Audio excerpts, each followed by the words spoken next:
What's up, guys? Mason the Brock Henderson here, and this is The Punisher Season 1, Episode 6, The Judas Goat. So I was looking and thinking about what show should I do now that I've finished up on NCIS, and it kind of hit me. Well, some of these, I'm like, a few episodes from finishing the last season, and of course they've started the new season. It kind of hit me that when it comes to Marvel Netflix shows, I am multiple seasons behind because obviously I never finished the first season of Punisher, which means I haven't watched Jessica Jones season 2, Luke Cage season 2, Iron Fist season 2, and Daredevil season 3 just came out. So, I figured let's go ahead and make the long trek through the Marvel Netflix shows as fast as I possibly can. So yeah, these are going to be pretty summed up reviews, just some of the main talking points that kind of stuck out to me as good or bad. So yeah, I'm just gonna run through this episode really quickly. As far as the things that are really catching my attention so far, I'm really still liking the dynamic between Micro and Frank. I feel like they've just got a really good chemistry between the two of them. Like, I don't know, something about that kind of relationship where he's obviously, Frank's obviously the badass of the two. He's the one that can fight. He's the one that can just get the job done. He doesn't have a whole lot of emotion. Um, Although he can emote from time to time, it's kind of weird when he does, just because it feels a little out of character for him. But overall, I mean, I think their dynamic is growing really well, and getting to see kind of how Micro is sort of reacting to the whole situation because he's the one that dragged Frank into it. I don't know, it's kind of interesting because he's kind of a little bit, he's very obviously very nerdy. He's a little bit kind of shy. I wouldn't say shy. He's very paranoid, is a good way to put it. So the fact that he's the one that ends up helping Frank, he kind of saves his life by bringing in Kurt to help him out. I don't know. I like how their relationship is coming along. I feel like it's developing a good bond between the two of them, and they're making a good team so far. But yeah, I do enjoy that side of it. I like how kind of the friendship and the bond that Frank has with his former Marines, it's really sticking, and you can sort of see whenever he talks about them, you can see how he really does care about them, even though they may not have even seen each other for years. There's still that bond because they fought together. There's still that bond because they worked together, and I do enjoy that. However, there are a couple things that are just really kind of frustrating at the moment. First of all, while overall I do understand that they do have to take some things slower, in this show so far, it's not been the slow progression and the intensity of scenes building. It feels more like they're just spending time dealing with just random stuff very slowly. Like conversations will draw out, or they'll have long periods where they're just staring at each other, not talking, or they'll randomly throw in a sex scene, and it's just like that's how they find out, or how Billy finds out that Madani is looking into Frank. That scene just draws out a little too long. Like, he takes time to go to the bathroom and pee, and then he gets his underwear on, and then he finds the document. And I'm just like, all these scenes feel like they're really long and drawn out, and where it works in the other shows because it feels like they're building to something. Here, it kind of feels like they're just sort of filling the space almost. And I don't know, maybe this is something I'm going to notice as I go through all of these Marvel Netflix shows. I mean, they do have to stretch out a season over 13 episodes. So it does kind of feel like, well, maybe that's just what they're trying to do now, is just trying to fill up that time space with stuff like this, stuff like random guys, popping up, and I don't know how to describe it, but it just feels like some of these scenes are drawing out a little too long with no purpose, with no sort of point to it. So it's a little frustrating. I do feel like the whole thing with Billy, obviously he pops up in this episode. He's trying to get a hold of Frank. Frank is saying at first, no reason to talk to him. I trust the guy, but he's the less people that know that I'm alive, the better. And so I'm kind of thinking, okay, so maybe the reason Frank isn't talking to him is because he doesn't trust him. But ultimately, he does eventually go and talk to him. And then at the end of the episode, we find out that Billy is apparently working for, I think it's Agent Orange. I can't remember what the guy looks like now. It's been so long since I've watched this show. I can't remember what the guys look like. But he was sitting there with a gun in his back pocket, and he gets into a car. He's like, he's not coming. So clearly he's working with the bad guys, which I'm not really shocked, because if you've watched any show ever, you can't trust anyone when you're in the intel business. So yeah, I don't know. I'm a little disappointed that they went so obvious with the whole Billy turns out to be evil thing, because it could have just been, no, he's just trying to get a hold of him because he really does care about him. He really does want to help him out. But what do you know? Show's got to show. It's got to do what it's got to do, and it's got to have those plot twists that make you go, oh no. So that was a little disappointing. I'm trying to think what else. Oh, so Curtis obviously has his little group that he's been helping. You know, the vets that he's trying to help recover and help go back into their normal lives.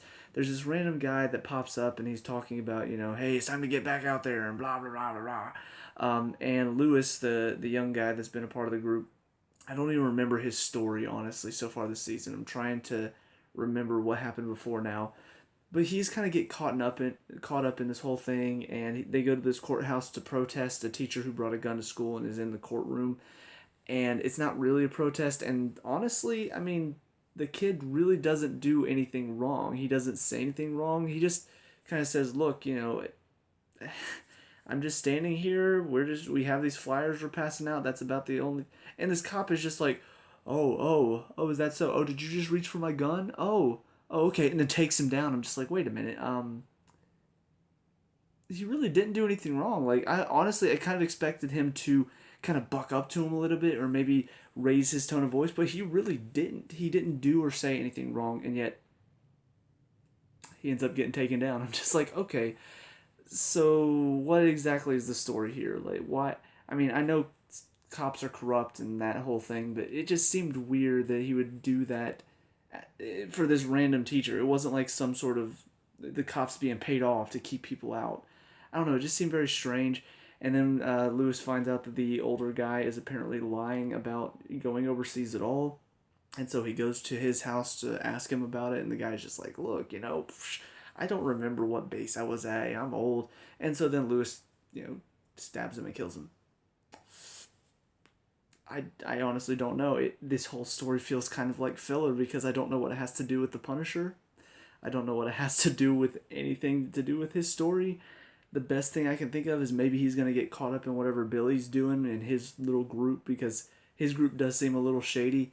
Maybe he's going to get caught up in all that, and then, I don't know, he's going to take on Frank somewhere down the line. He just seems like kind of like they're building him up to be a bigger character than he is right now, and I just don't see the interest there. So, I don't know, maybe, like I said, maybe things will get more interesting with him. Maybe he'll end up doing something down the line that helps Frank or hurts Frank.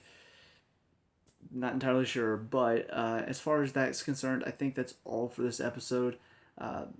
Hopefully, looking forward in this season, I'm trying to still figure out. Obviously, they're doing the whole thing with Kandahar and everything that happened there, and Frank's trying to track down the people. He still wants to bring those people to justice, and Madani's trying to do the same thing. So I'm just kind of like, where is this season going, though? Where is it? What's the end game for this season? Is it going to be him taking on the people that are behind this whole thing? Is that going to be just kind of a ruse, and then we're going to find out there's actually like some bigger plot going on right now? Because honestly, it just sort of feels like this is something in the past they're trying to get justice for, and maybe they're still doing it. Honestly, I can't tell though. So yeah, I'm still trying to wait and figure out what exactly the story is. But that's kind of the charm of the show, though. There's a little bit of mystery to it. I'm excited to find out what's going on. So yeah, that's about it for this episode. Now on to the next one. And now episode 7, Crosshairs. So yeah, this sort of keeps on going exactly kind of where I'm expecting it to go. And so in that case, I'll say that so far this season really hasn't grabbed my attention as much as I was hoping it was going to. I mean, there are a lot of elements that are fun and exciting. I mean, whenever Frank goes and does his thing, it's always a lot of fun. When he goes into the one room and he drops the smoke just so badass and just, it's like, all right, come on, bring it. I don't know, whenever he gets going, it's so much fun to watch. And they picked, the perfect actor, really, to portray this. But yeah, as far as the story is concerned, it's pretty much going exactly where I expect it to. Like with Russo, I'm sitting there thinking, probably not going to be able to trust him. He's probably going to turn against them. He does. He ends up working for the bad guy. When they go talk to this one guy, I'm like, all right, so they're going to have some plan in place. They're probably going to use that to trick them, like track his phone or bug his phone to find out where he is, So they track his phone. They manage to find out where Agent Orange is, and he's in a CIA safe house. I'm just sitting there thinking, all right, so this is way too easy. Probably gonna be bulletproof glass if I had to guess. It's bulletproof glass. I cannot talk because it's so late. I mean, everything is going exactly like I'd expect it to. But yeah, I mean, I don't know. I'm just kind of concerned that this is turning into just a predictable thing, a predictable first season. And I don't want it to be that, because I wanted it to be something exciting and shocking and, ooh, that's what a twist, or something along those lines. When you're dealing with conspiracies and secret agents and all of that type of thing, you want to be shocked. You want to feel like they've got some surprise in store for you. But I don't really feel that so far. I feel like everything is going pretty much exactly how I'd expect it to. So I'm still waiting to see. Maybe they've got something that I haven't thought of yet. Maybe they've got something that I'm going to be like, holy crap, I never saw that coming. But for the most part, it's playing out exactly how I think it's going to. So with all that being said, a couple things that did stand out to me this episode. First of all, once again, I still feel like watching Frank and Micro is a lot of fun. Whenever they go on missions together, you just see what each one brings to the situation. Micro with his gadgets and tech, Frank with his just skills in the field. So I think they're a really great team up, and so far it's paying all the dividends that I want it to. As far as Bennett, the guy that is kind of the main focus for this episode, he's, it seems like one of those things where they just wanted some guy that would lead Frank to Agent Orange, and they're just like, I don't know. I don't know why they feel the need to do this. And don't get me wrong, I'm not condemning them for doing stuff like this, but it does sort of feel like these TV shows nowadays, whenever there's somebody in charge or whenever there is the bad guy that will lead to some other bad guy, it's like, well, let's let them have some sort of quirk. So that way they're unique in their own way and there's a reason to remember them. And so for this guy, it's like, let's give him a dominatrix. Just like, do I really have to deal with this uncomfortable crap before Frank finally goes and does his thing?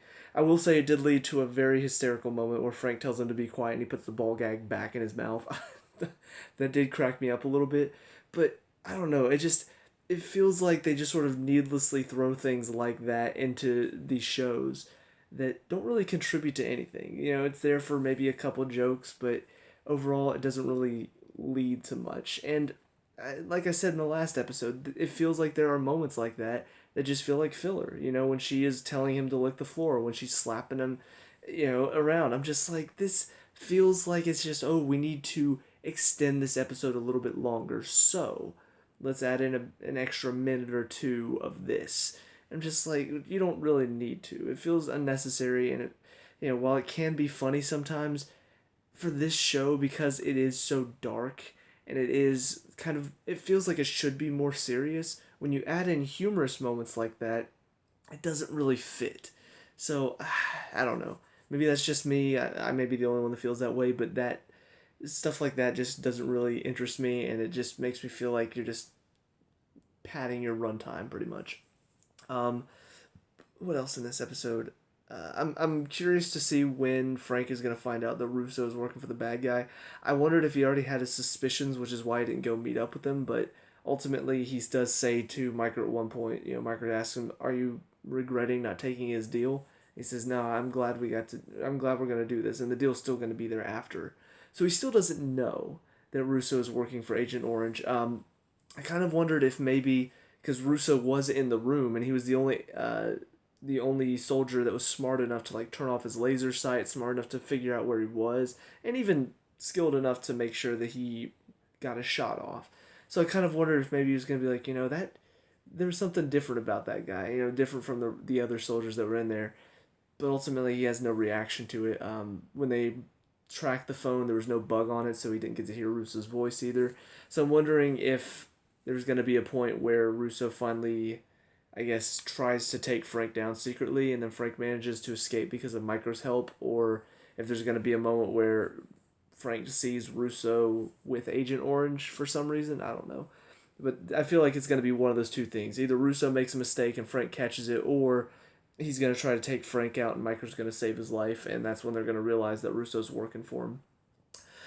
Let's see. That's about it, though, as far as that story is concerned. Madani in this one is kind of a smaller role. She finds out there's a bug in her office. I will say that her partner, I don't remember his name right now, kind of reminds me of like the Jonah Hill character.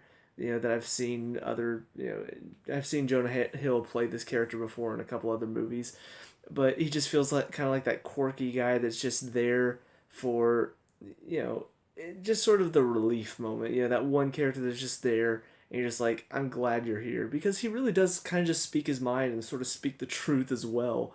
Uh, like as they're walking down the hall, it's just like, are you sure it wasn't because of his his pretty face and his cat like or catwalk like body or something like that?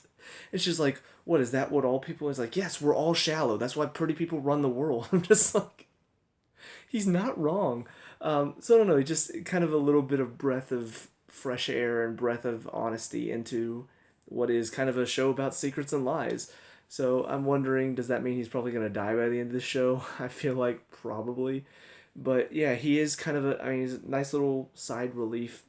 Not really a comic relief. I mean, he does have funny lines, but it still feels like he fits in this world. In the seriousness and the serious tone of this show, it feels like he still fits. A lot of what he says, it's not like really funny, like comic relief stuff. It's more like dry sense of humor, and it's funny in the sense of what they're talking about, type of thing. But ultimately, they do find the bug in her office. She is very, very smart, but she does say at one point that she still trusts Russo because she has an instinct. I don't know about that. I don't know if that means that she does have an inkling that maybe something's off about him, or if he's just that charismatic and charming that he tricked her instincts that are normally really good. But I'm hoping there is some sort of explanation as to why she does trust him. I hope it's not just, oh, because he's really good looking and I enjoy having sex with him, so yeah, I trust him completely. That would kind of, I don't know, it would ruin her character for me a little bit, because so far she's proven to be a very good, solid agent. So I hate the fact if it was just like, oh, she got tricked because she thinks he's really good looking. And then Lewis is still going on. He killed the guy, and then some stuff with his dad. His dad seems very sympathetic of what he's going on, or going through. So I don't really know still what the story with him is. It looks like he's trying to find a way to maybe get rid of the body. I don't know if he's planning on like blowing up the house. He set up some sort of device. But yeah, he's trying to get rid of the guy that he killed last episode. I still have no idea how he's going to play into the season as a whole. He has nothing to do right now with the main characters except for Curtis and his group. So yeah, it just still kind of feels out of place. But anyway, that's about it for this episode. So now I'm going to move on to the last of these three that I'm going to do. So I'll see you guys there. And last up, episode 8, Cold Steel. So, yeah, I don't know if I'm just very good at predicting stuff or if the show is becoming very predictable.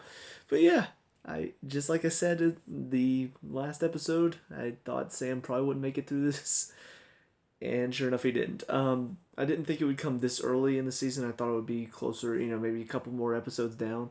But yeah, I mean, as soon as the firefight happened, I honestly was a little surprised to see them actually manage to take down as many as they did. I don't know. I thought it would be something where maybe they see their numbers start to get wiped out. But then once Billy realized that, oh, this is all a setup, I figured he'd pull them back. But I didn't actually expect them to manage to take down everyone but Billy. I was like, oh, okay, well, that's honestly kind of surprising. But then whenever he's the last one, I'm just like, oh, I see exactly where this is going, because he's running away by himself. I'm thinking, okay, so Sam's going to catch up to him, and then he's going to find out it's him, and then he's going to die. And that's exactly what happened. Of course, I don't know, maybe, I don't know if he stabbed him in the throat. I'm kind of surprised, like, Sam didn't try to say anything. He seemed like he was, like, choking a lot on blood, but it seemed like he could have tried to give her some sort of hint, but it feels like he didn't. I don't know. Maybe he managed to, and they sort of cut that part out. We'll see it later. But I don't. I'm surprised that he didn't like make an attempt to like quiet her and then try to convey to her, oh, it's Billy, the guy that you're sleeping with. It's him. you something along those lines, because I'm sure in those dying moments he has to be trying to say that, but he didn't look like he was trying to. I don't know. Maybe we'll find out later that he did. Maybe honestly he was just that close to death where he couldn't convey anything. But in my mind, I'm thinking, if I am that close to death and I know my partner is sleeping with the guy that just pretty much killed me and is probably going to kill her at some point, I'm going to use every ounce of my dying breath to try to convey that to her. And it just didn't seem like he ever did. But anyways, maybe I'm just nitpicking at this point, but that was going through my mind in that final scene with him. Um, Aside from that, though, yeah, let's talk about the stuff with Frank in this episode, because you go from everything going on with Madani and Sam and Russo and Agent Orange and all of that stuff, them using the bug to trick them. I'm like, okay, yeah, this is what I've come to expect. This is what I figured they're probably going to do. You switch over to Frank and Micro, and I, yeah, family stuff. Woo! Uh, it's like they wanted to balance it out. It's like they're sitting there thinking, we just had Frank do a bunch of awesome stuff in the last episode. Let's just slow it down with him for a second. Hit the theme song. Everywhere you look, everywhere That's all I could think about when I'm watching this. I'm like, this is like an episode of Full House. Oh my gosh, I lost my husband. Oh my gosh, my son is acting up. And Frank steps in. I'm going to help him out. We're going to learn a life lesson today. Of course, in Full House, they never use knives to threaten the kids and then cause the kids to break down. But, it still felt like that. It still felt like the whole, oh, my kid's having problems and then stepping in to help out type of thing. But yeah, it didn't really interest me. The wife has obviously had a thing for Frank since nearly the beginning of the season, since he stepped in to help her out. And I figured at some point we'd have this scene where she makes the move on him, and, of course, he at first doesn't stop her because he's a little drunk. And it was just it was the perfect setup too. The cameras are all out, they start having drinks, and the cameras come back on. I'm just like, this is so clearly setting up that she's going to kiss him, and then Micro's going to see it, and then we're going to have this stupid argument. Thankfully, the argument wasn't as bad as I thought it was going to be. They did both get drunk. There was a moment where Micro started whipping out his dick, and he's just like, yeah, look at me, I'm well hung. Haha, you're not going to steal my wife away that easily. Clearly trying to, not talk about the situation, but still joke about it. It's one of those weird things that guys do. We don't really... I don't know, if stuff like this happens most of the time, this is how it would work out. You get drunk, you have a little bit of an argument, and then ultimately you hit each other, and then you wake up and everything's all done. I've never personally gone through that myself, but that's what I see all the time. So yeah, that's pretty much what happens. He does have an idea that he needs to call Madani, and then they're going to work together to try to get to the bottom of this, because she wants the same thing they do. Frank obviously doesn't want that because he doesn't want to have to work with the government. And on top of that, he doesn't want to arrest Agent Orange. He wants him dead. And so they're having that little bit of a spat, and that kind of fuels the argument further, and then eventually Frank knocks him out, and then he wakes up, and then they're just like, yeah, let's just forget about what happened, but still need to call Madani. So I feel like that's probably going to be what happens later on.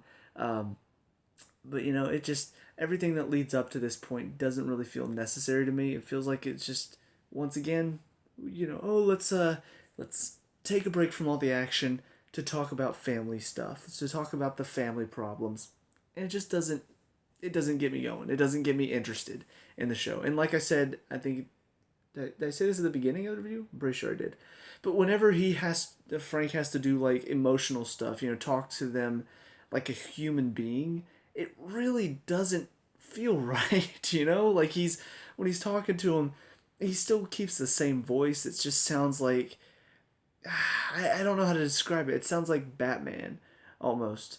He never loses that tone of voice. You'd think if he were, when he's in the intense moments, obviously that voice works perfectly. It's very low, it's very gravelly, and he's just talking like this all the time, and there's a lot of, it sounds like he's got something stuck in his throat and he can't get it out, and it's trying to, clear it while he talks. And when he's in the intense moments, that voice sounds perfect. It fits the situation, it fits the character of the Punisher.